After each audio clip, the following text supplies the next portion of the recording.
All right, I am showing 3 o'clock, and I know people will be continuing to dial in, but in the interest of starting my announcements, I'm going to start. So good morning, or good afternoon, I should say. I'm Tom Amder. Welcome to the latest edition of NH&RA's virtual town hall series. While we're waiting for people to continue to join up through the waiting room, or green room, I don't know what it's called. I thought I would just go over a couple of quick resources before we start. So let's see here. Just a reminder, as I do most town halls, we do have a number of COVID-19 specific resources that we update at least weekly on our website. Any sort of news related to affordable housing administration, whether it's from federal or state government that we come across that we think will be relevant to NH&RA members, you can find here. This is available for all our members and people that visit the website. We also have our COVID-19 forum, which is a interactive section on our website where people can post questions and share strategies and resources related to COVID-19. All right, and of course, we've got a lot of great programming scheduled for the next month or so, including our Northeast and Southeast Developers Forums, which are our traditional fall in-person events that we'll be hosting virtually this year. And starting tomorrow, we have our Market Study Fundamentals class as well, which is a 3-part webinar series focused on the fundamentals of writing and reviewing a real estate market analysis for either a tax credit or HUD properties. So still time to sign up for any of those events. I think you will find them to be worthwhile. Also, as you are attending today's webinar and have any questions, please feel free to post them in the Q&A menu in the Zoom toolbar below. We will be taking questions along the way, and obviously it's really helpful as an attendee, I think, to get your questions asked. So please don't hesitate to share with us your tough questions and comments. All right, so starting on what I think is the more substantive part of the discussion. First of all, I do hope everyone is staying safe and healthy and staying, call it moderately sane as we enter the silly season here in the elections and in Washington. I think we're 27 days away from a historic election that will have clearly dramatic implications for our community and the nation and the world, I'm sure. If you haven't done so already, I just wanted to remind everybody to get out there and get your ballot and go to your polling place and early vote or vote by mail, but exercise your franchise and do what you can to facilitate voting within your workplace and the communities that you may manage. It's obviously super important right now. And if you missed it a few weeks ago, we had a great town hall where we provided a lot of resources on how affordable housers can facilitate active citizenship within our communities. And I just highly encourage everyone to watch that replay if you haven't seen it already. It's on our webinar section on the website. It's got some great recommendations and strategies you can pursue and is really important. I'm really thrilled, really excited about today's discussion. NH&RA from its very beginning has been committed to sustainable development. Our organization was formed almost 50 years ago to facilitate the reuse of buildings. In fact, an early tagline of the association was recycling real estate. And obviously that is one of the many myriad of green strategies is reusing rather than starting from scratch and demolition. In recent years, we have led a number of sustainable development advocacy efforts through our Council for Energy Friendly Affordable Housing, through our Preservation Through Energy Efficiency Initiative. And for those of you who are newer to the organization, that was a great project funded by the MacArthur Foundation. And the resources are still available on our website. Again, hope you'll come check those out. And through that project, I had the pleasure of meeting several of our co-panelists on the panel today and really inspired a lot of our activity. At a time when operating budgets are facing new stress, and the health of our fellow colleagues and residents and friends and neighbors are obviously front of mind as we battle ongoing pandemics. We thought it would be very timely to organize a discussion that really explores innovative but implementable strategies that owners can adopt through the life cycle of their multifamily project that can really make a difference. There are many reasons why all of us in the affordable housing space should be taking a second or third look at how we're designing, building, and operating our affordable housing, keeping sustainability and health in mind. For starters, the built environment contributes substantially to greenhouse gas emissions. Climate change is real, and it makes us more vulnerable to natural disasters like extreme weather events, flooding, wildfires, and it also disproportionately affects people of color. And it's, I think, a moral imperative that we really focus on these issues for those reasons. Sustainable development is also an effective tool towards making buildings more resilient and making our communities more equitable. Another strong reason to pursue these initiatives. And green and healthy building design doesn't have to cost more than traditional building. And in fact, it's a good long-term investment. And as we'll learn today, there are a lot of underutilized resources as well that are available to help pay for many of these strategies. So I think this is a timely topic, an important topic, you know, for the social and moral reasons, but also economic reasons. So lots of reasons why you're all here today, and we're grateful for you to listen. I'm really excited to be joined by a panel of energy efficiency leaders, people with building science background, and dare I say, climate warriors. It's an inspiring cast that I'm backed up here today, and I feel like to a certain extent I'm wasting their valuable time in sharing their important information. But I did want to do some quick introductions, and then we'll get into the presentation. So in the order in which people are going to be presenting, first, very pleased to have Gina Siganek, who's the CEO of the Healthy Building Network. That is a national nonprofit that conducts science-based research and provides education about the health impacts from toxic chemicals found in the products we use every day. I first got to know Gina when we had the pleasure of working together on one of our preservation through energy efficiency roadshows, back when she was a developer over at Aon. And she's going to talk about a number of strategies and best practices on how to incorporate healthy building materials into affordable housing.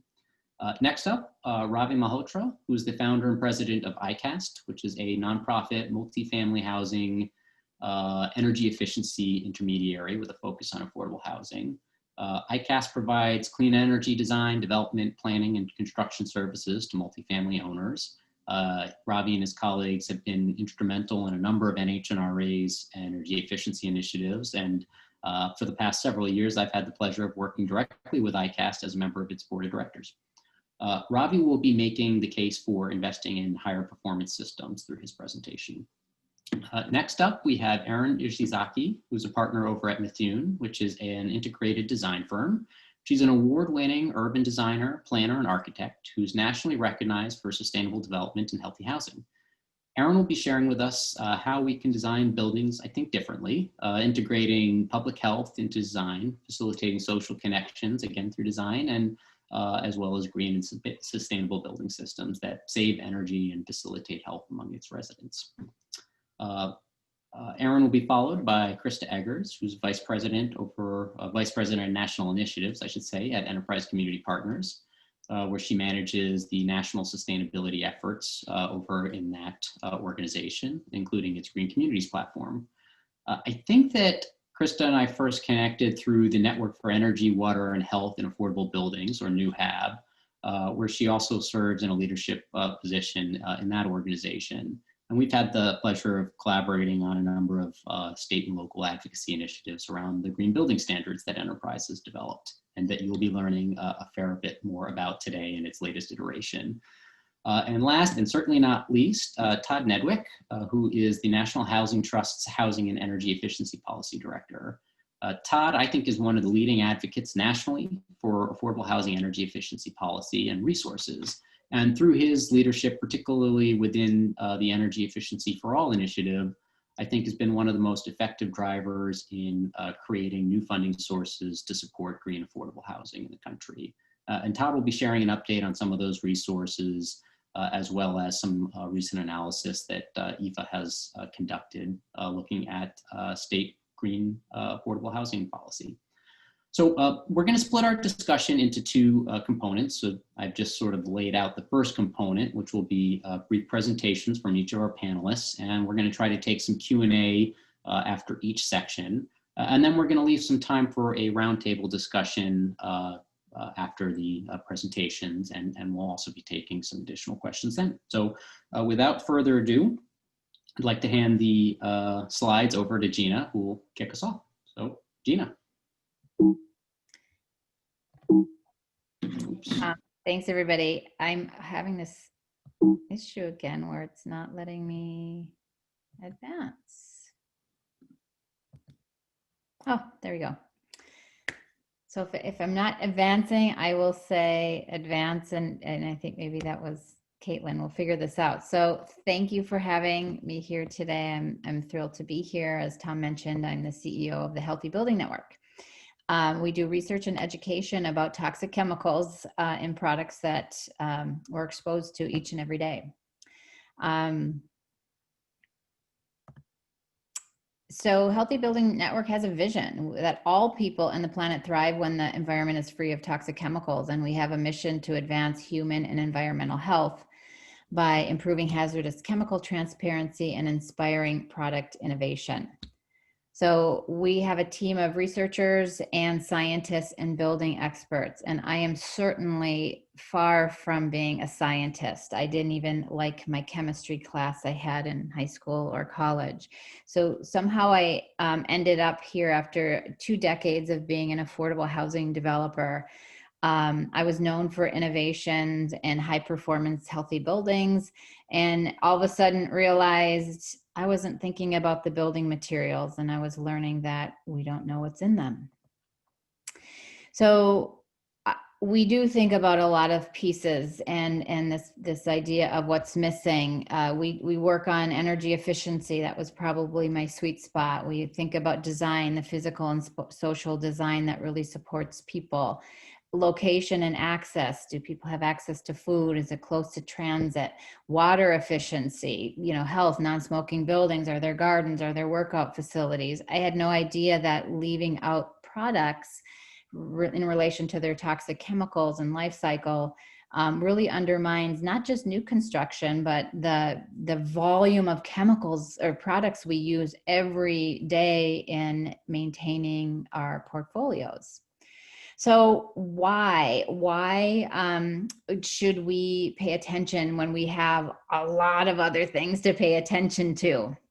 One of the reasons is for those who are passionate around climate, energy, and carbon, as I think we all are probably on this phone. I learned from the Ellen MacArthur Foundation, they're completing the picture report, that actually the work we're doing in buildings and in transit is really only 55% of the total emissions. And if we're not paying attention to the products that we're using, and this is building products, this is cosmetics, the technology, the clothing, apparel, food, if we're not paying attention to the vast quantity of energy it takes to make these products, then we're not ever going to get to this climate mitigation plan we have. So we do have to have a strategy around products. And a big way to minimize that is making sure we reduce waste. And to reduce waste, we have to quit using toxic chemicals and using what Ellen MacArthur likes to call the take, make, waste paradigm, that we have to be able to reuse these things. The second reason that I cared about toxic chemicals back then and it brought to my attention is around this idea of abatement and remediation risk. I know we've all experienced either abatement or managing lead, asbestos, and it's really, really expensive, and it really undermines the health of the residents and the workers who might interact with it. So what I failed to realize is that the government and manufacturers aren't paying attention and aren't regulating and aren't making sure healthy products go on the shelf. I figured someone was responsible for that, and the paint we pull off the shelves, we should assume they're healthy. That's not the case. There's about 85,000 chemicals used in building products that are on the market, and less than 200 have been assessed for their health implications, and less than 9 have some sort of ban or restriction on them.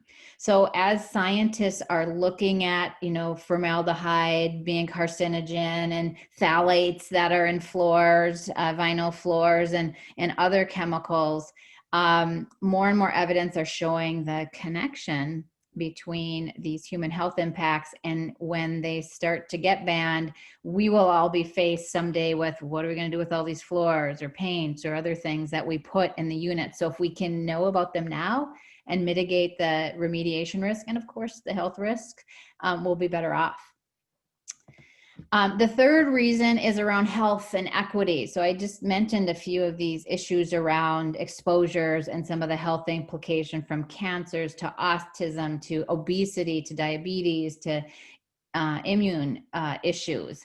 There are so many diseases. The World Health Organization and other scientists say that at least a third, probably more, of the acute and chronic diseases that we carry come from different kinds of exposure to pollutions and toxics. That is a lot.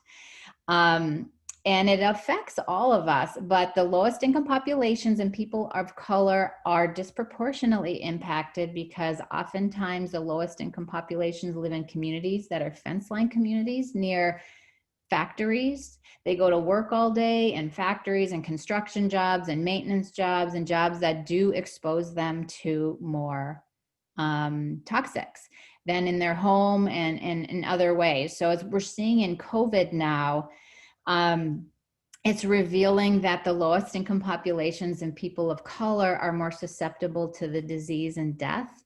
And a lot of that has to do with the underlying conditions that make them vulnerable. So if we can stop using products that have such high toxics and bend that curve down for a healthier, more resilient population, it will be in line with our goals and values. So what I'm hoping to do today is, like I said, when I was trying to do this work as a developer, there weren't really any resources, and it was all written in chemistry, if you could find out. I didn't know what it all meant. So my goal when I left Aon to come to Healthy Building Network was not to leave the development world, which it was to organize the housing developers and managers and people working on this to create resources. So you can go to our resource called Home Free. It's at Healthy Building, at our website at healthybuilding.net. It's a group of community of practice. We work with affordable housing developers, operators, architects, groups like Krista and Enterprise across the country. We do demonstration projects with people and we advise them on what products to use. And there's resources there that very simple to use, and we're looking for information from you. So you might find something on there like in countertops. It'll give you a list of, from red to green, what are the worst to best countertops, and you can click in and understand a little bit more of why they're problematic if they're in the red zone, or why they're better if in the green. And when you're talking to your suppliers and contractors and others, it will arm you with the questions to ask. So does it matter? Yes. When I was working on the Rose in Minneapolis, my last project as a housing developer, we were going to use our typical luxury vinyl tile floor. The architect was looking at other examples, and we found that several others had, pounds of toxic chemicals. We could avoid picking them. We ended up going with the bio-based sheet because, quite frankly, linoleum and the rubber sheet vinyl were more expensive, and the bio-based sheet good was not as costly. And if you look on the math on the bottom, if you think in one unit you're removing 85 pounds. When you multiply that, it's tons of toxic chemicals you've taken out of the system. Something we can all do today, there are a lot of paints that have no extra cost, no problem with performance, which is one of our goals, is to give actionable solutions. I just threw a few examples on the bottom of this slide. There are no reason today from a cost performance standpoint that we all shouldn't be in the red and green. And I know a lot of folks using like the Sherwin-Williams Promar 200 that isn't more costly. Some of the Benjamin Moore are, but many of these aren't. So we have a lot of solutions. So my final slide is things you can do to do better in selecting healthy materials. Go on the Home Free website, take a look. If there's things missing, let us know. Follow Enterprise Green Communities. We partner with Krista and the crew at Enterprise to on the 2020 Green Communities. We have a lot of good ideas and information in there in the material section. And ask your manufacturers and suppliers what's in their product and start demanding to know. So that was my last slide. Thanks, Gina. I'll just give a moment for anyone in the audience to ask a question, but I'm going to ask you a question, take my moderator's prerogative. So one of the things that we were talking about when we first reconnected on this was the toxic release of building chemicals into the atmosphere from the wildfires. And I hadn't really thought about, I guess, the life cycle of the building and the the kind of additional impacts and a sort of less resilient environment that we're living in today might have. And I was just hoping you might be able to expand a little bit on why, from a resiliency perspective and a community health perspective, why some of these building materials are more important than just for the people that are living in the unit itself. Great question. I didn't know that either when I started. I was really focused on the unit. And a lot of times the products we're selecting, they might be okay for the people living in the building. I've found that that's not actually a lot of often the case, but there are some that are. However, in let's take a vinyl siding, pointing to like the issue you just talked about, natural disasters and fires. When that catches on fire, the toxic smoke that comes out of it and that ends up in people's lungs, that's what they're talking more of. The scientists are talking about in California. The releases from these fires aren't just a tree in the woods, which is awful, and the loss of property and the loss of life, of course, is awful. But what they're talking about is the water systems that are now polluted in those neighborhoods and those communities because of all the chemicals that were released and are now in the ground. And many people recall the stories, about our first responders at the World Trade Center at 9/11. The number of deaths that are happening now, they survived that awful, awful issue, but the cancer and the other diseases from all the inhalation, it's it really, what I learned was, between the environment, our bodies, it's up in the polar bears, flame retardants, because of the release in the atmosphere. So it really is, you have to think systemically. You have to think about, where these chemicals go, and many of them do not break down. They last for geologic time and they just move. And we did get a question here that's for you, Gina, and then we'll move on to Ravi. So what are some specific products of flooring that you're recommending versus LVT? Yeah, there are there are a few affordable housing groups that have moved on to linoleum. I could never afford that at the time, but I understand that it's getting cheaper. And one of our goals is for bulk buying. That if we all start to buy these products and we all start to use our power of purchase in greater volume, we can bring the costs down. And I would say, as much as vinyl is a difficult floor, there are better vinyls if you just know what to ask for. That you can pop up from a red zone into yellow and remove lots of toxic chemicals. So you just have to know what to ask for, even if you might not be able to jump up 2 or 3 steps.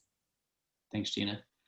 All right, I think in the interest of time, we'll circle over to Ravi now. So. Thanks, Tom. Appreciate the opportunity to talk about high-performance buildings, and I'll jump right into it. Somebody's going to have to shift next. There we go. So what are high-performance buildings, right? This is a kind of a definition where it takes care of a whole lot of things. Obviously, the sustainability aspect, cost effectiveness, functionality, all of these, productivity, all of these comes into play. But I'm going to focus more on the energy efficiency, the energy utility, water conservation, those aspects of a high performance building. There we go. A little about ICAS. So we are a nonprofit. I'm based in Denver, but we're providing services now coast to coast nationwide. You can read, we're doing about 25,000 units, upgrading, doing green upgrades on that quantity. So our motivation or driver is, we think, right, affordability is not just the rent, it's also the utility, also the healthcare costs and the transportation costs. Nothing ICAS can do about the rent or transportation, but based on what we do, we can help impact the cost of the utilities and health by creating a higher performance building. So that's kind of where we're coming from as an organization. Okay. The myth we obviously have is that you can't have a green building, whether it's net zero or just a higher efficiency building, because it costs a lot more. And it's time to start busting the myth. And this slide is just to talk about, if you're even trying to create a net zero building, right? First you increase the efficiency and then you try and put in renewables. And both of them can be extremely cost effective. But within efficiency, if you look at, like, where's the consumption, right? You can look at space heating for most of us, except if you're in Southern California or San Diego, where you don't have much of an issue, but otherwise space heating is the big component, water heating is the next big component in there, and then cooling and a lot of the others. And so tackling what solutions you can use for any and all of these different energy consuming aspects of a building is what allows you to design a higher performance building. So there we go. So the way we look at it, so the numbers are not important, right? This was done for one specific client in one specific market. So hoping I'm not going to get a comment, but I can't do this at this price or what have you, or my utility charges more or less. That's not the point. The point here is, if you're looking at an HVAC option for new construction in this space, you have various options. You could put an electric furnace, some baseboard electric, and a 13 SEER AC, or at the other end of the spectrum, a cold climate heat pump, much higher efficiency, right? 18 SEER, 10 HSPF, you could go higher, whatever. But if you look at the cost, right, what's the installation cost, but then what's the annual cost, looking at it from a life cycle performance, what's the savings then of those various options, and what's the total life cycle cost? As this example shows, right, the higher efficiency system turns out is not only cheapest for a life cycle cost, but is also comparable on a upfront installed cost basis for this example. And the takeaway for you guys needs to be, can you or should you do this analysis so that you're at least evaluating the various options you have versus what we see is business as usual. This is what I've done for the last 10 years, so that's what I'm going to do next, because that's what I know best. And which is typically, like, more often than not, the 80% efficient furnace and the 13 SEER AC, right? We see that more often than not, option 2, which turns out isn't exactly the cheapest option. And a big component in here also is all the incentives that are out there and taking advantage of those incentives. These are the net costs that I'm showing.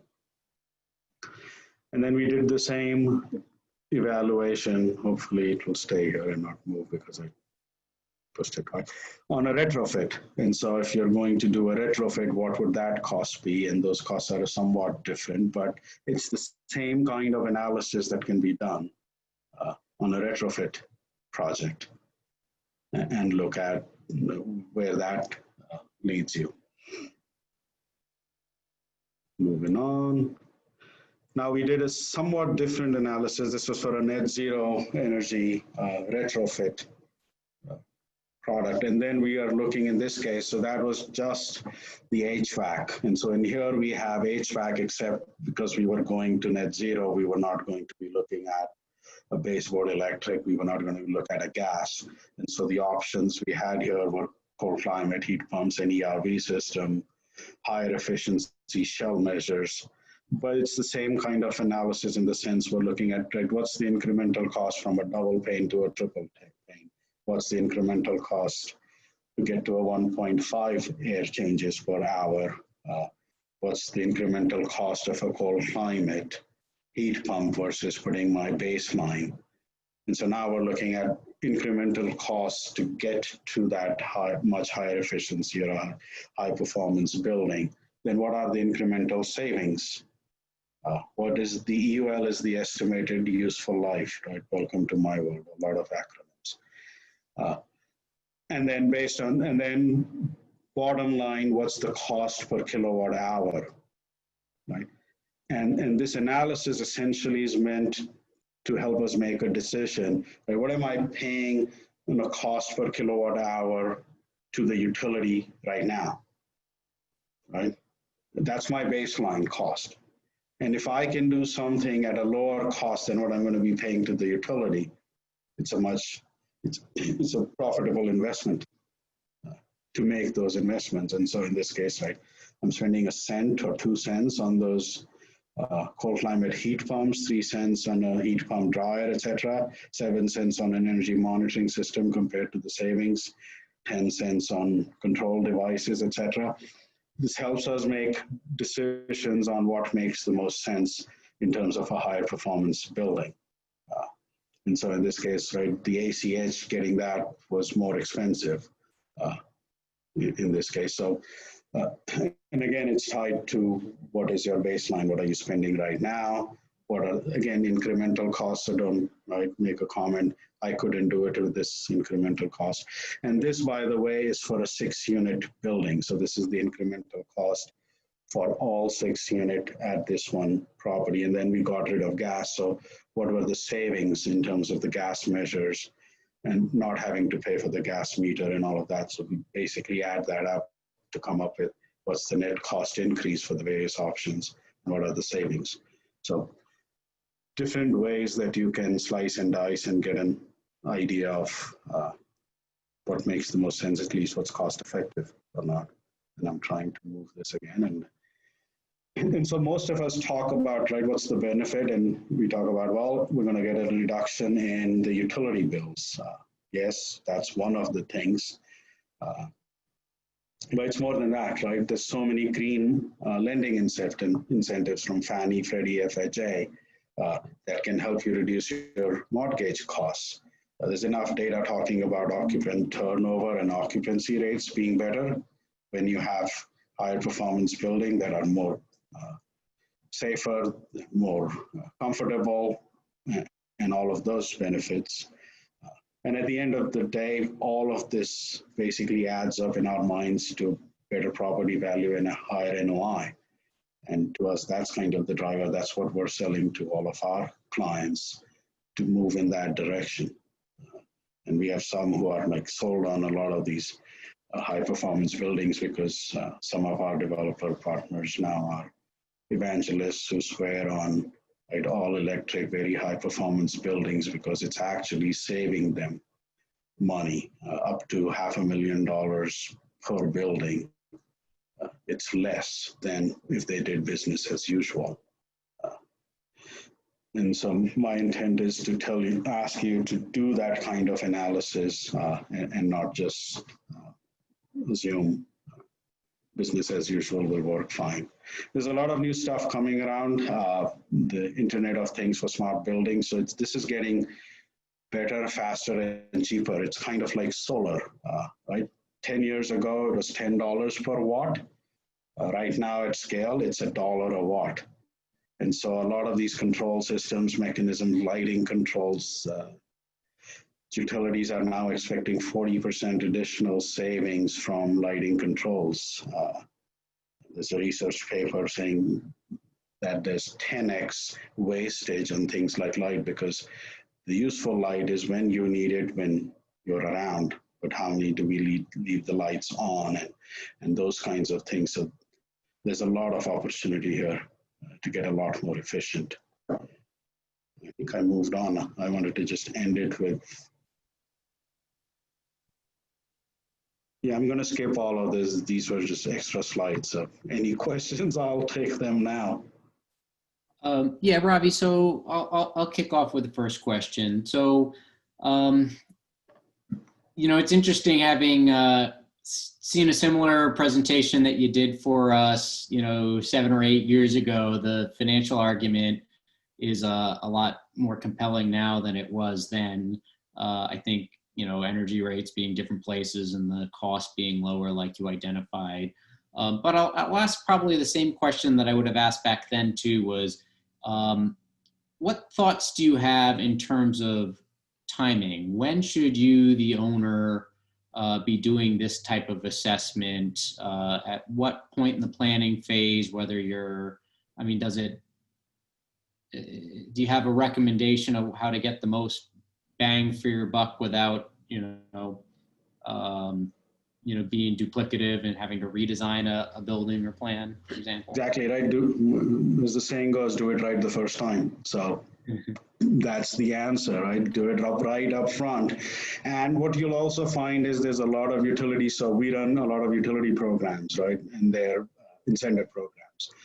A lot of utilities provide that design help at no cost. Right? So that expertise sitting there, so even if your architect doesn't have that expertise or your design group doesn't have that expertise, you might go ask the utility companies, hey, we're looking to do this, what help can we get? And more often than not, you'll find that the utility company will provide that expertise. And it's essentially suggestions, right? And for now, after having done it so long, and it's literally 15 minutes to throw out ideas and say, have you thought of this? Have you thought of this? Have you thought of this? And down the list. So it's not a big deal anymore. And then I'll ask a kind of transition question that maybe Aaron can also respond to. So, when you made some suggestions for new construction and for retrofits, obviously there are some architects that have a lot of skill and experience in this space, and others that have less so. So what's the best way to connect a energy efficiency advisor into the planning and design process, and how do you facilitate a good working process? Because I mean, I'm sure once the initial design is done, if you're going to go and say, well, actually, I want to install a cogen system that hadn't anticipated, that's a big change that may affect site work and other things. So if you have any thoughts on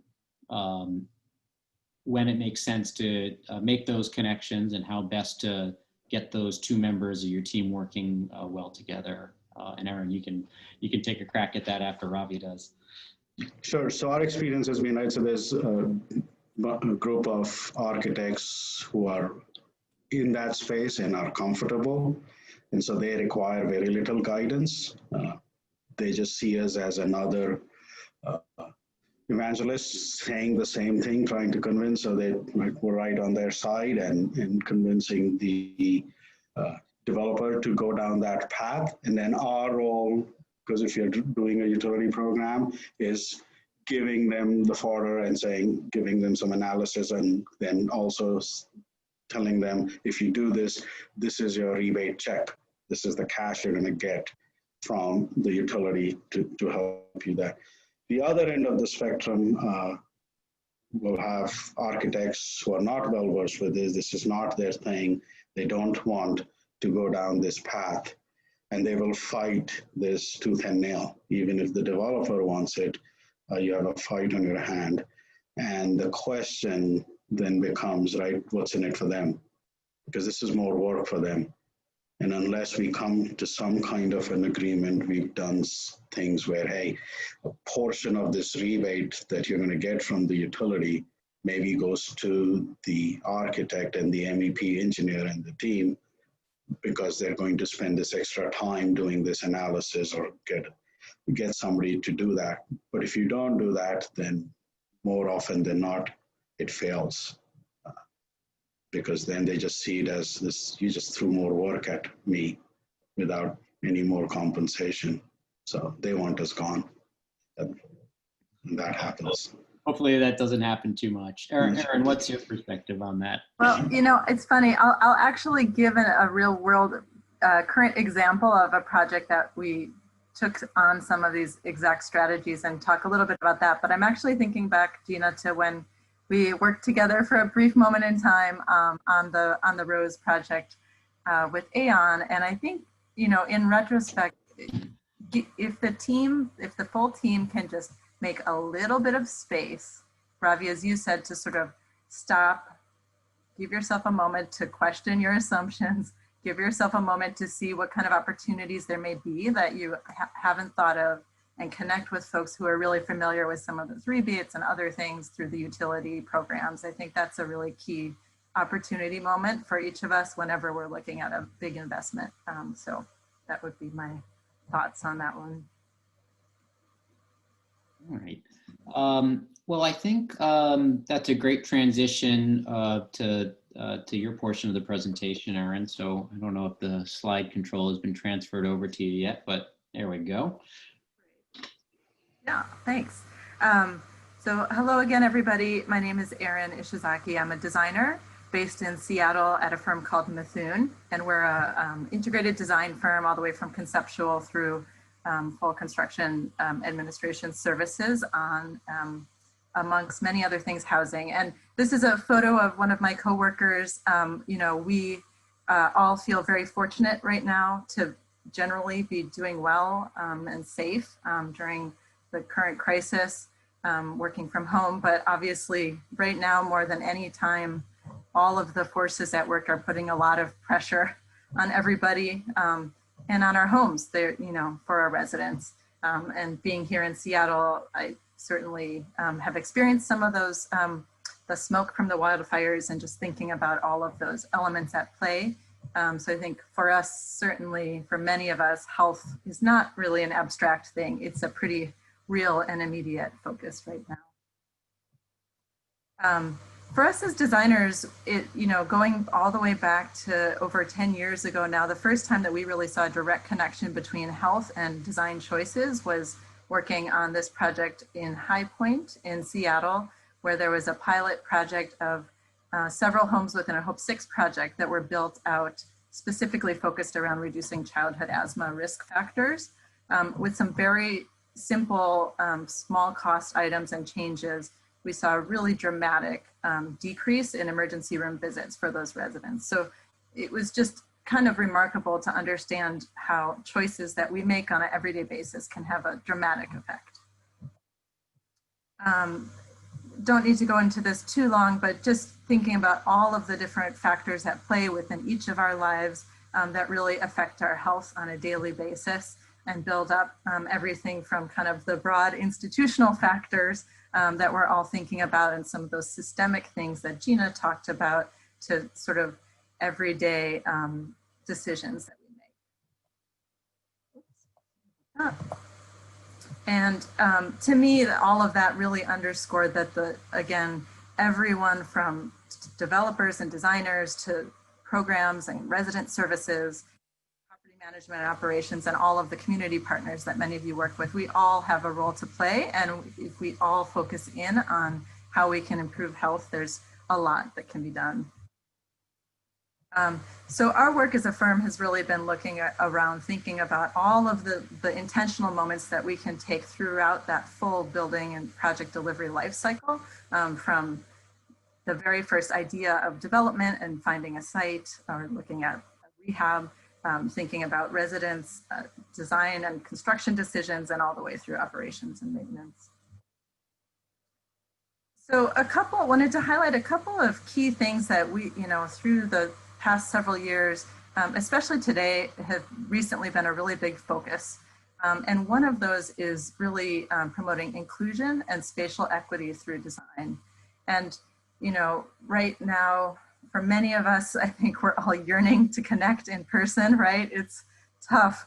And we can really relate to the importance of having those social connections. We've seen this play out in many different ways, from thinking about sort of a very specific cultural articulation through design and celebrating legacy and history, to creating small spaces that are easy for people to easily pass each other or have casual encounters. And we've done a lot of work looking at understanding the relationship with those social connections to actually having direct outcomes with health for residents, with resilience. You know your neighbors more, so it's easier to connect to resources, and even with economic opportunities. So some pretty amazing research connecting those social connections back to resident outcomes.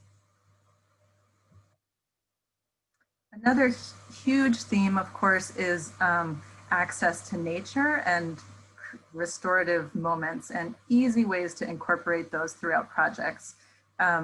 We're certainly, I think, again, many of us can relate to the, like, right now, any small little moment to even sometimes take a little step outside, even if it's just out in the hallway or look out the window, to have those little moments to give ourselves a break, to try to relieve a little bit of stress and connect to nature, whether that's physically, whether that's visually. Lots of great ways of doing that, both in new and rehab work. We're seeing a lot of interest in thinking about certainly balconies and different ways of thinking about indoor-outdoor spaces. Also really a big mix of creating flexible use spaces, but also places for quiet or for small little gatherings. So, creating these little compartments within maybe a little seating grove or a little place to sort of rest and relax. We've done a lot of work looking at how, when you select some of these design decisions, that you can actually, again, look for ones that are achieving multiple benefits. So for example, these quiet green spaces, it has mental health benefits. By improving tree canopy, it can reduce, provide shade, improve air quality, and reduce respiratory stressors. So there's, for us, as we look through that kind of holistic thinking, we're always looking for these win-win opportunities. Another really big one, thinking about these restorative spaces inside the building, we've been seeing a lot of interest in just thinking about little nooks throughout, in the corridors, little seating areas, places for people to sort of pop out and connect or take a break. On the top image here as well, really giving a lot of attention to the lobbies, thinking about how people are interacting, thinking about a lot of natural light, and also creating little places that feel safe and have clear visual access so that people feel comfortable in those spaces. I'm sure lots of people are thinking about this, ways of finding flexibility within the unit. This is actually a student housing unit, but really trying to think about, again, creating little nooks and crannies for homework space or for school from home or from work from home, and ways to be creative about finding flexibility within the units themselves. So this project, Museo May, is affordable housing for veterans, formerly homeless veterans and their families in California. And this is a really interesting project which is following along with a lot of the resources that Krista will share in just a moment here and process. Interesting example where it actually, so here's one where Ravi's point was made. So this project is one of several all-electric projects that are really gaining a lot of momentum in California. By putting in the heat pumps, the project was able to save money. That savings then went into introducing fresh air and enhanced ventilation through ERVs. So it was really a great way of saying, you know, let's take this savings from energy efficiencies and all electric. Let's put that into additional ventilation.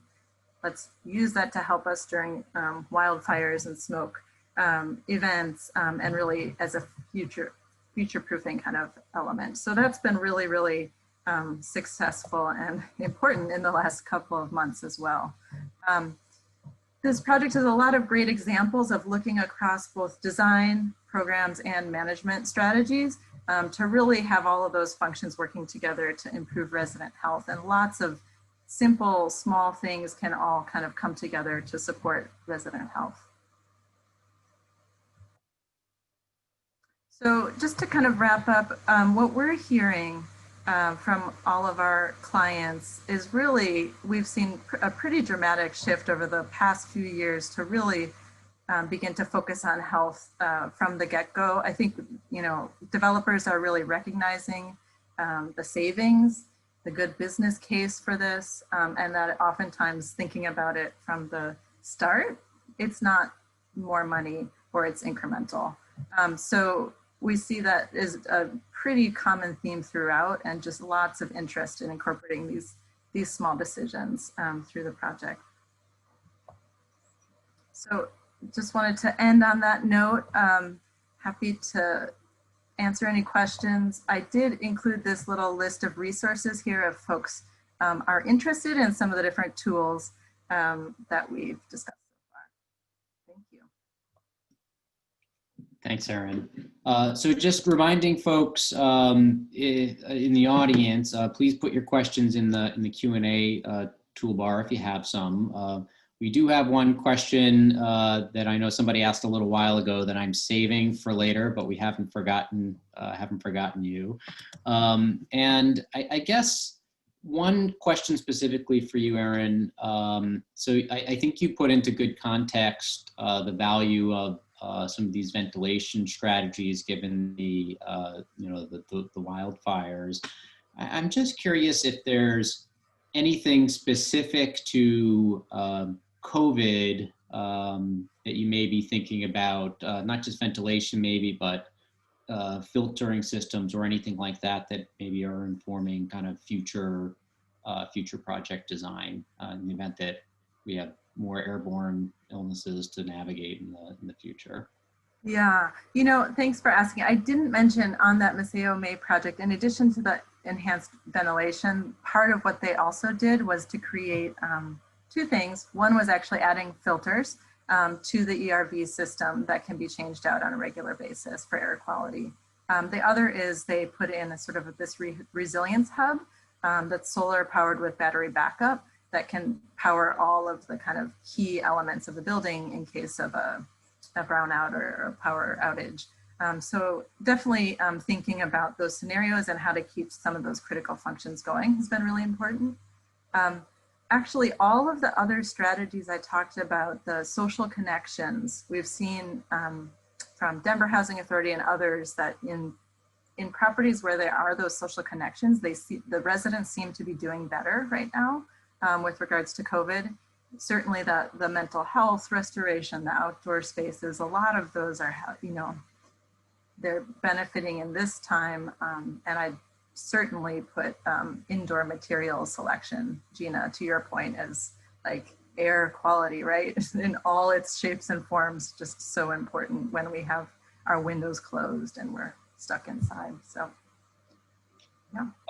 And an observation that I think held true before and probably still does today, but just to make the business case for all of this as well, and I think we've heard that a few times, but one different way that I think you touched on, Erin, a healthier resident is more likely to, you know, not miss days at work because of you know, an asthma attack or you know, various illness that the building design can help accommodate.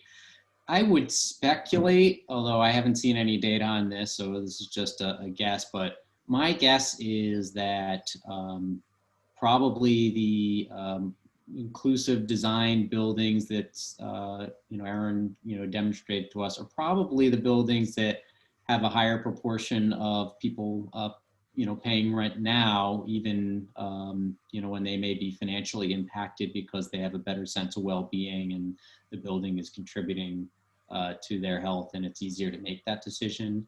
I don't know if that data exists anywhere out in the world or if anyone's trying to study that, but I'll bet that is the case because that's been the case in kind of similar but different contexts. And I do see a question here for you, Erin. Is there a cost differential for low versus high albedo roofing from a capital standpoint? That is a great question, and I just haven't looked at that recently. So I don't know, Krista, you look like you may be formulating an answer there, but yeah, we've actually found that NH&RA is in part phasing out their Cool Roofs program because so many commercially available roofing products are now of the albedo level that you need to reflect the heat from the sun and reduce urban heat island effect. So that cost differential does not exist in some parts of the country today. So there's been a big shift in that. All right. Krista, since we have you going, and we'll circle back again to some group discussion and get to a few more things, Erin, but Krista, if you want to tell us a little bit about what's going on in the enterprise green communities and enterprise world, we'd love to hear it.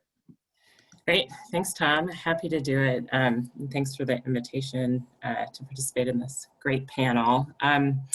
Enterprise Community Partners is a national nonprofit in the affordable housing space. And the program that I'm most closely involved in is our Green Communities program. So Green Communities has been around for just at 15 years now, and we're the only national green building program geared exclusively for the affordable housing sector. And so our goal is to help create housing that's not just affordable to rent or to buy or to operate, but that is also healthy, efficient, and environmentally responsible. That's what we mean when we say green housing. And we're trying to do that all within the cost constraints of the affordable market, which all of you are deeply familiar with. And because of partnerships with many of you all on the phone today, we've had a lot of impact over the years. We've had certified projects in the light blue and dark blue states that you see here on this map. And if you're in one of the gray states, please get in touch with me afterwards. We'll try to do something there. The special thing about the dark blue states in this map is that those are locations in the country that either require or incentivize the use of our green building program and the allocation of tax credits. So, a lot of experience over the years. And every few years, we update the hub of our program, which is our green building criteria. So this January, we released our 2020 Enterprise Green Communities criteria. And actually a week from today is when our transition period ends. So new projects looking to certify after next Thursday will be using this new version. And with the 2020 criteria, we were really lifting up 5 different themes that you can see represented with those bubbles at the top of this slide. So we were really looking to prioritize resident perspective through integrative design practices. We were looking at developing strategies to drive down carbon emissions through a path to zero that we've embedded in the program. We doubled down on practices to improve resident health and well-being. We broadened our approach to water, and we strengthened different strategies relating to property resilience because we recognize that the opportunities to invest capital and upgrade affordable housing are so rare and precious that it is critical to take this holistic approach whenever you have the opportunity, and not just think about health, not just think about energy, not just think about resilience, but see what you can do to think about multi-benefit approaches to all of those issues. So even if you're thinking right now that this Green Communities program is too large of a scope for you to take on because you're not doing a 9% LIHTC project or something like that, I would encourage you to think about considering the Green Communities criteria as a suite of tools that's just at your disposal, that contains strategies for you to follow, even if you're just doing a preservation deal, for instance. So in the next couple minutes, what I'm going to do is highlight how we were really elevating health promoting strategies in the 2020 criteria, and then I'm going to highlight two specific strategies: healing center design strategies and our health action plan framework. So let me start at the big picture level. And this is just a diagram of the 8 categories within our Green Communities criteria. And even though health is only in the name of one of these categories, strategies that impact resident and staff health show up in every single one. For instance, in the integrative design strategy, we're encouraging project teams to look at community health factors in regards to where they're building. In the location and neighborhood fabric section, we're looking at proximity to transit, whether neighborhoods are walkable or bikeable, proximity to services and local foods.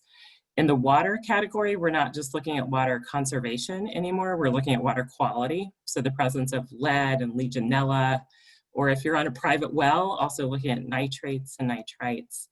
In the materials category, we benefited from an excellent partnership with Gina's team and embedded a lot of great information from the Healthy Building Network in terms of being able to select materials that don't inadvertently harm your residents or staff. In the energy category, you know, the less energy that you're using, the fewer emissions that are released in the atmosphere, leading to better quality air, which ultimately impacts your health. You know, I could go on and on. Health is everywhere around us, but I'd like to dive into a little bit more right now is category 7, which is the healthy living environment category. And what you see on your screen here are just the names of the different criterion that we have in this category. And you can see that they fall into 3 different categories: about reducing exposure to environmental hazards, including lead, radon, smoke, etc. Then there's a section about managing the indoor environment, which includes ventilation, dehumidification, noise reduction. And then the final category here is promoting health through design. So not installing different products necessarily, but what design strategies can you incorporate into your building that can positively impact health, through, whether it be increasing physical activity through active design measures, or improving usability through universal design, or through healing center design strategies, which we got a lot of excellent input from Erin in as we were developing this criterion. So some of you all might be really wondering, what is healing centered design? And I want to give you just a couple of different examples. We've identified 4 different strategies or options, if you will, that are some objective ways to know whether or not you're incorporating healing center design strategies into your building. So ultimately, you know, we all know that physical environments affect our sense of worth and dignity, how you feel when you go into a dark space versus a beautiful church or a building with beautiful daylight, you know, really affects how you feel and your physiology.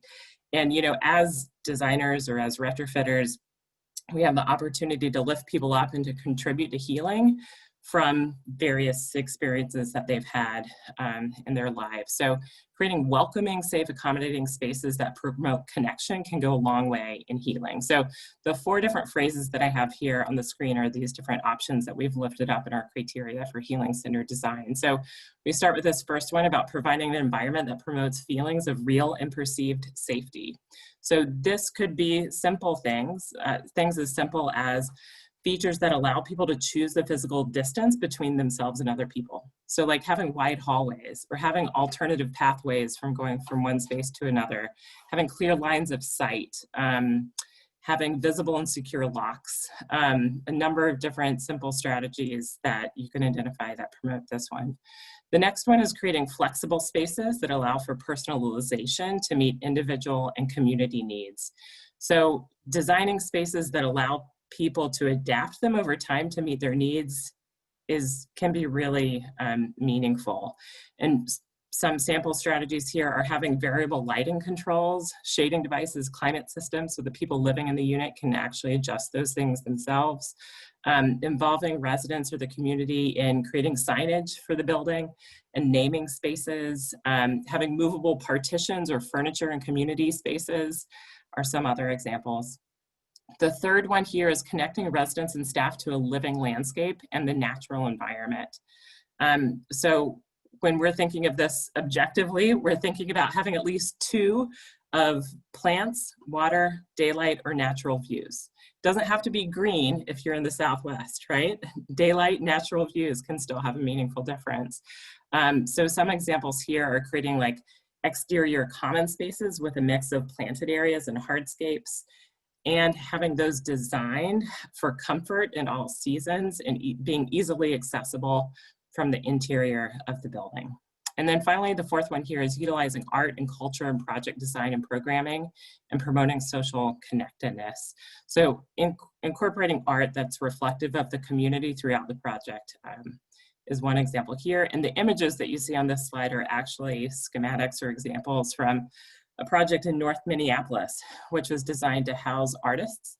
And they were also looking to uplift active design in their property. So the bottom left of your screen, you see some sculptural figures that are actual bike racks, so encouraging people to go outside and using local artists and promoting culture in a really visible way is just one tangible example here. So I'm gonna put a button on that for a moment and move on to health action plans to give you another example of a strategy that we're looking at to uplift health in affordable housing.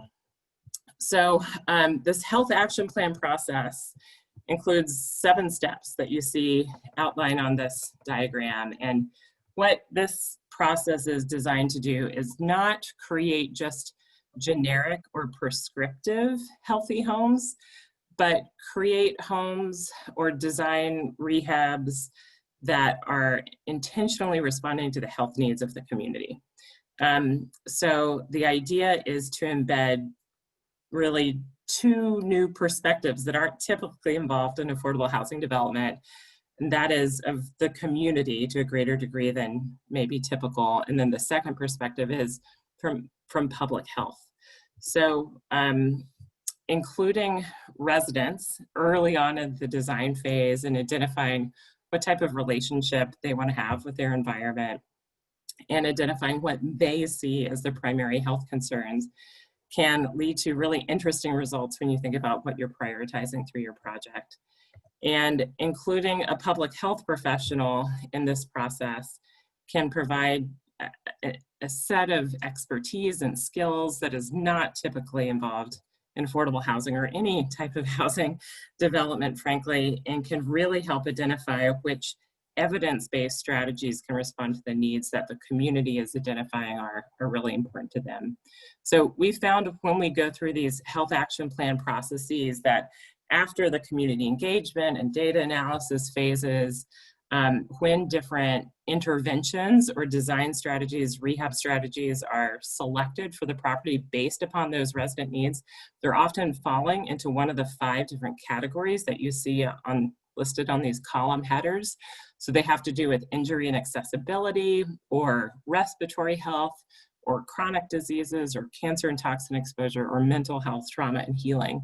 And we've just included some examples of strategies within those that we've found teams use over time. And you'll notice that some of these are very low cost, others are higher cost. But the point is that they're selected specifically in response to the needs of the community who'll be living there. After we developed and have piloted and evaluated this process, we at Enterprise, along with other partners, have gone on to think about how we could scale it. And through my colleagues at Enterprise who manage capital funds, we've launched an equity fund and a loan fund product that include the use of the health action plan in the process of gaining capital to preserve affordable housing. And you see the logos of some of the affordable housing developers that are currently working on health action plans with us here, but I think these tools are a really powerful lever to promote this in the field. And one thing that we're doing with all of the deals in the equity fund is measuring impact actually over the life of the fund. So it'll be an 8-year longitudinal look at how these projects actually did have an impact on the health measures that they were intending to move. So we're building up the evidence base as we work here as well. So to find more information about health action plans, including the different tools that we're using to measure impact and all sorts of other things, including a fun short animated video, you can go to the first link that you see here on the screen. If you want to learn more about green communities or reach out to our team about the criteria more broadly, you can use the information at the bottom. So thanks. Thanks, Krista.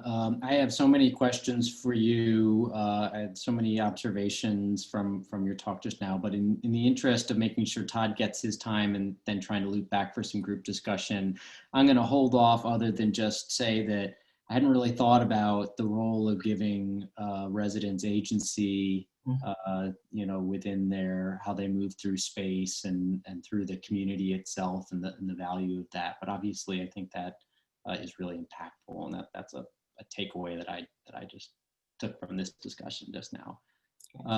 But Todd, tell us a little bit about we just spent the last 70 or 60 minutes talking about all these great things that we can do, and some have incremental cost, and you and your colleagues have done such a great job in finding new sources to help pay for them. So tell us a little bit about IFA and some of the great resources you've created through your efforts.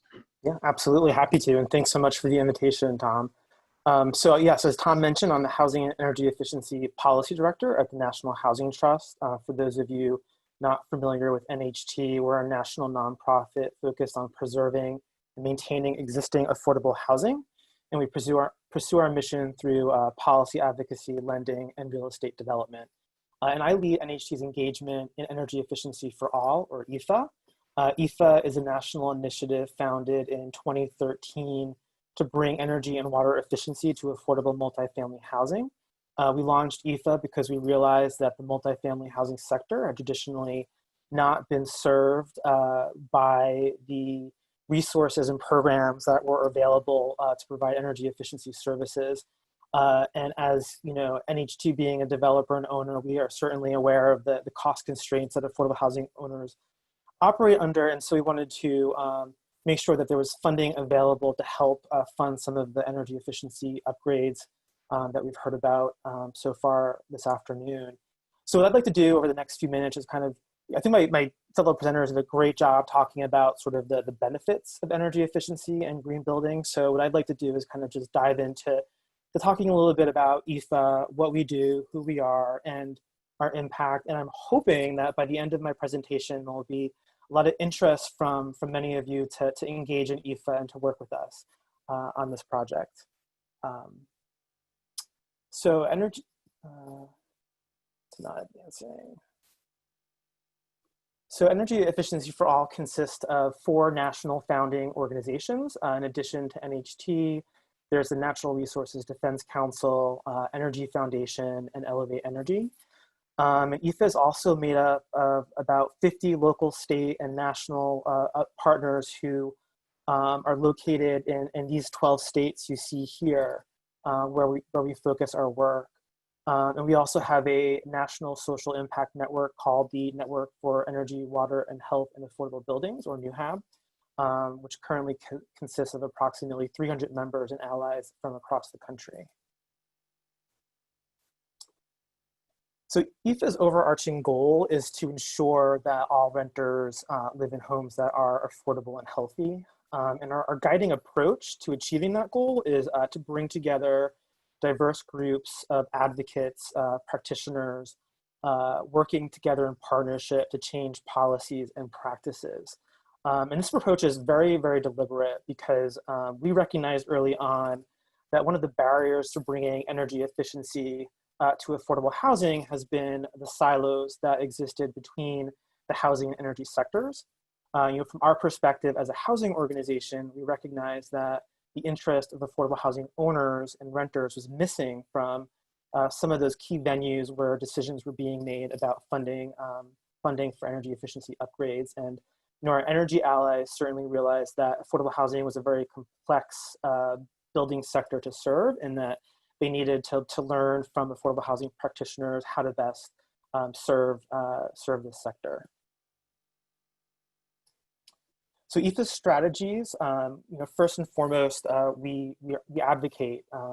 We work to ensure that utilities, state and local and federal entities provide equitable investment to improve the efficiency of affordable housing. The venue where we're most active is at the Public Service Commission, where decisions are made about utility energy efficiency programs. Ravi mentioned the importance of incentives and deferring the cost of the energy efficiency upgrades.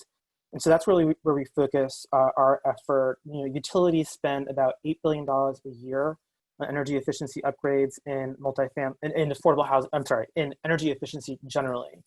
And we realized that the affordable housing multifamily sector was really not getting its fair share of those resources. Coalition building is key to the success of that advocacy, as I mentioned.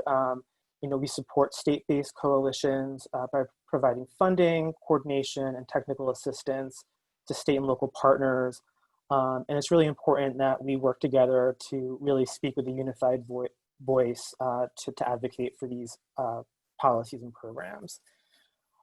We also conduct research to equip our partners, with the knowledge and tools to help them achieve their goals. And I will mention in a few minutes some recent research that we are releasing about how state housing finance agencies are encouraging energy efficiency in affordable housing. And then we also consult with utilities and other energy stakeholders on how to design programs that are effective and that work really well in this particular building sector.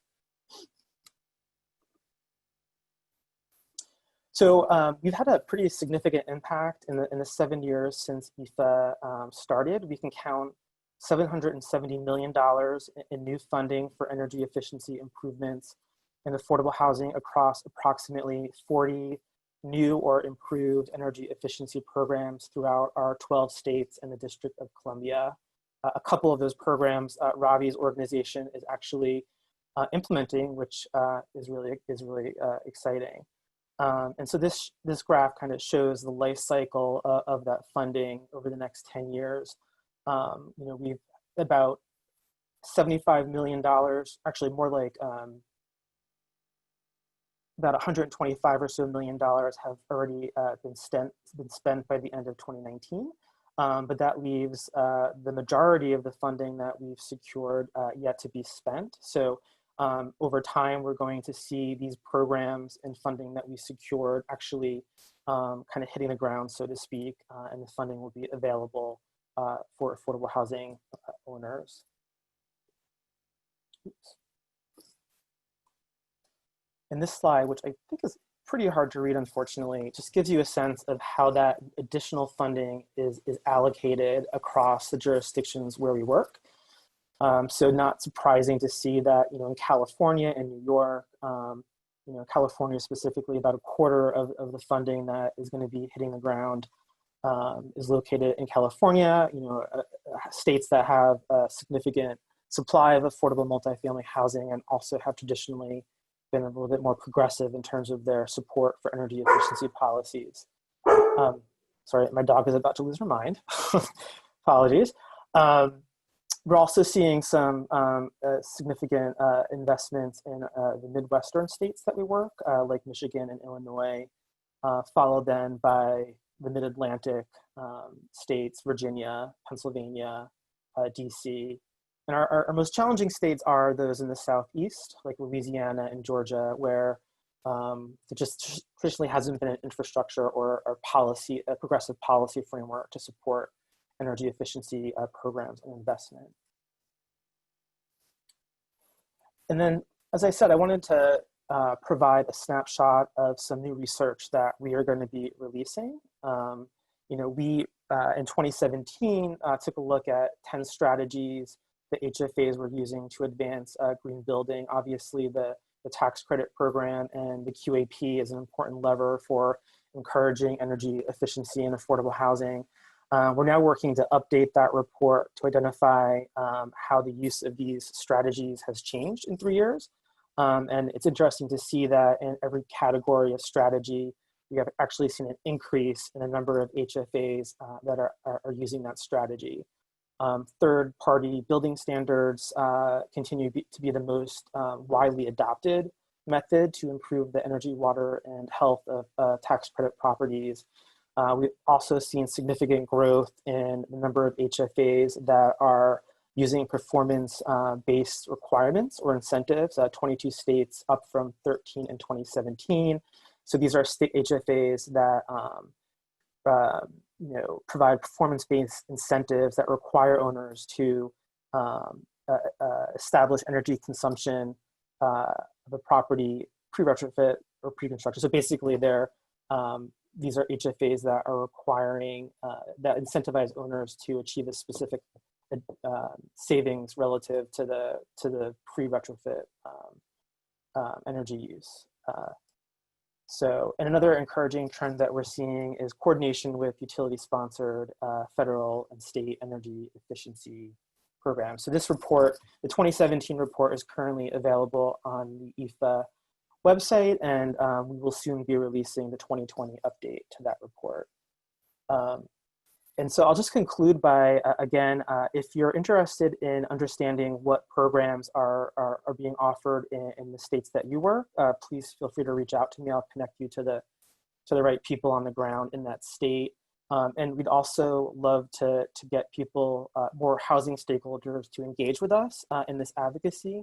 This funding that's tailored and targeted to affordable multifamily housing is not going to be available if it isn't for us advocating for it. And so I really would encourage, if there's interest in reaching out to us and seeing, if there's a way for you to get involved in the states that we're working in, so that we can increase the amount of resources to help with the cost of making these building upgrades. That's it for me. Thanks, Todd. So we've got about 10 minutes, and I've got a bunch of questions. I'm going to get to first the question we have queued up here from the audience, but want to encourage everybody to think about other questions they may have while we're answering this one, and I have some more questions as well. But I'm going to slightly adapt the question that's been asked to give you guys broader latitude, but the question, I think, was initially, Jess, was initially for Gina, but I know others may have some insight into this. Because a lot of people shared resources around sustainability. Do any of those resources, websites, et cetera, that were shared today address radon exposure, which is a naturally occurring hazard, but hoping to get some resources on the topic? The question goes on to ask about studies that may have reviewed, radon exposure. How I would broaden that question, feel free to address the radon aspect of it, but I think that a broader question about where people can find resources and research on any of the types of topics that help make the case and study things further. I personally was really encouraged to hear, Krista, that the fund you mentioned is doing a longitudinal study on the impact. I think that's exciting. But I just want to throw that out to the group if anybody wants to take a crack at the specific question, or maybe more generally point us to other places we can look for similar types of resources. I'm happy to start off. In the 2020 Green Communities criteria, we do have a standard around radon mitigation, and I'll put the link in the chat for that in a second. Our criteria is online, and for each standard, it includes a resource section. So there are some links to the EPA resources about radon, the American Lung Association's information about radon, and EPA is definitely the definitive source on this, and they also include links to different state level offices that can provide even more nuanced information than might be available at the national level. So I'll put that in the chat right now. Anybody else want to take a crack at that? I think Krista got it right. For radon, EPA is the definitive source. all of those kind of, what are the issues, all of those questions can be answered through that one. Resources, including what does it take to get, they have a certification program for people who get certified to do radon mitigation. Very often they have programs that come out for, that will help fund some of the mitigation work. So go to EPA for that. For energy efficiency, one of the largest sources is the ACEEE, the American Center for Energy Efficient Economy, based out of DC. So there's hundreds, thousands, right? In this age of the internet, there's no shortage of resources. The question is, which resource do you want to stick with? And so I'd suggest ACEEE as one source for at least the energy efficiency aspects of it, in terms of technical resources, if you want to figure stuff out. And I'll leave it at that. Maybe just to kind of broaden, I really want to thank all the presenters, because a lot of the tools that were mentioned today we've used in some of the projects that I've shared, from the Health Action Plan to the Home Free program, Gina on our Liberty Bank building project. And so I just really want to encourage people to take a look at those. I'll also mention that some of the projects I shared that have used that Health Action Plan process, we've done some work at looking at some of those multi-benefit strategies and resources related to those. One of those is called the Sun Valley project in Denver. So I'll share a link to that just as another example of other free online available resources for people to get ideas. And you know, one other thing for people to consider, Enterprise has also some great templates for resident surveys and evaluation, and we are seeing a lot of residents doing that right now, and it's an easy way to understand how you can make shifts in your programs and spaces over time. So that's a good one too. All right. So I guess maybe a question that I have for Erin, but I'd love anybody else that's got some experience in this space to take a crack at as well. A thing that I hear a lot from when we're talking to investors and lenders right now is a lot of concern about retail and commercial space and mixed use affordable housing buildings, particularly, you know, the ground floor retail, which always has been kind of harder to do since we're housers more so than commercial developers. I was really intrigued by a conversation we had prior to this call today about some design approaches to, and you touched on this a little bit in sort of the flexibility of space in the student housing project you showed, but can you talk a little bit about how you're designing flexibility into the commercial space and projects to address kind of the current market, call it disconnect right now that's COVID's brought on us? Yeah, well, certainly I think that that's a huge question for so many people, is what to do with those ground floor spaces or the community rooms that aren't open right now, you know, all of those common areas that, you know, take up a lot of space. So we've been seeing a couple things. One is a lot of interest in designing that space to be flexible, where in some cases we're starting to see developers looking at potential for live work units, a ton of interest in units that can be designed for families to host in-home childcare in their unit. And if you have it adjacent to an open space or part of a courtyard, that works really well. So that's been a big interest. The other thing that's been interesting is just to see a shift. I'm hearing a shift of people wanting to put a little more space into corridors, into outdoor spaces, and make the ground floor spaces a more divisible, more work from home type, homework from home type spaces. So yeah, a lot of experimentation going on there right now for sure. Interesting. And I don't know if anybody else has explored that in any strategies like that in the work that they're doing. So don't want to. All right. I guess maybe we have time for one more question. And another thing that I hadn't really thought about before today's discussion, but Krista, you mentioned getting a public health professional involved in the design phase. And I, for one, am not sure where one accesses a public health professional. What sort of designation are you looking for? What sort of cost there may be involved? Is this something that, a local university can provide as like a, internship opportunity for their grad students, or what are some examples of where you find those folks and how to get them involved in a cost-effective way? Yeah, it's a great question because it's not normal, right? Like as housers, we don't know where to find these people. So we've done some work to try to better define that. If you go to the link that I just put in the chat, you'll actually find a template for a scope of work for a public health professional to like engage with you as an affordable houser. And you can find public health professionals in lots of different locations. They might be at universities, they might be in public health departments, they might be in private consulting health practices, or you might find an architecture firm that you work with that really is specializing in health. But ultimately, you need someone who can access publicly available data on health and be able to analyze the results and recognize what trends affect what parts of the population where you're working. Then secondly, you also need somebody who can actually facilitate community engagement with housers and ascertain what their health priorities are. And then thirdly, you need someone who speaks a little bit of housing so that they can translate some of the health priorities that they're lifting up into some potential design interventions, right?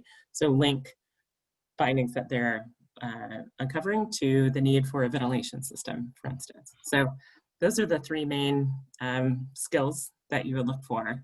And we have a small list, but a growing list of folks that we've worked with in the past on our site who we'd highly recommend. All right. Well, my, I guess, virtual school is out in case anybody can see my son running behind me. Well, unfortunately, we're out of time, which is a shame because I had so many more questions to ask all of you. So we're going to have to follow this up with like a after hours interview or something to get out to folks. But I wanted to close with two things. First, I wanted to thank everybody for participating today. Gina, Krista, Erin, Robbie, and Todd. Thank you for sharing. I think there was a lot of great actionable recommendations that you made that people can pursue today, and resources to help, whether they're professional resources or funding resources to help you pursue them. So the part two of my thank you is really also a call to action.